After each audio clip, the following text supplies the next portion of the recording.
Before placing components in KiCad, it's important to define the design rules for your PCB. These rules help maintain proper clearances, trace widths, and ensure the board meets manufacturing requirements. Let's see how to set up design rules in KiCad.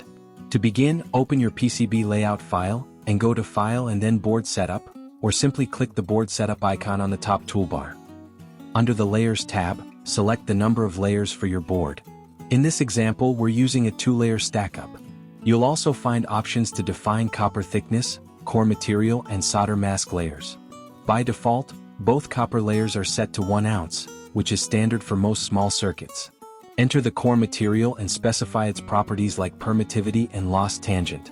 Once all layers are defined, KiCad automatically calculates the total board thickness, ensuring it matches your PCB stackup specifications.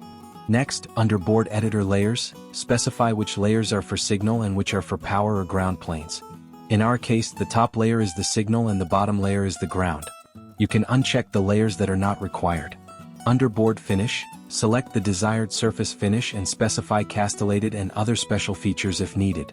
Let's now configure solder mask settings. For this design, keep the solder mask expansion to 0. Usually, the solder mask minimum web and clearance are kept around 4 to 5 mm. Enable tinted vias if you want vias to be covered with solder mask. In the default setting of text and graphics, you can keep the default values for silkscreen, copper layers, edge cuts, courtyards, fab, and other layers. Now let's move to constraints. Here you can configure the minimum clearance, track width, connection width, annular width, via diameter, copper to hole clearance, copper to edge clearance, through hole size, hole to hole clearance, micro via diameter, micro via hole, and silkscreen specifications. Enable the checkbox for include stackup height and track length calculation for length matching.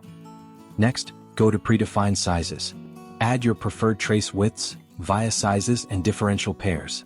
You can also configure the teardrop and length tuning patterns as per your design requirement. Moving to the Net Classes tab, click on the plus sign to create a new net class and configure the clearance, trace width, via size, and via hole. Next, assign the classes to the nets available in the circuit. In complex boards with BGAs, high-speed nets, or multiple impedance-controlled lines, use custom rules to define advanced spacing and length matching conditions. In violation severity, you can keep the default settings. Once everything looks good, click OK to save your design rules.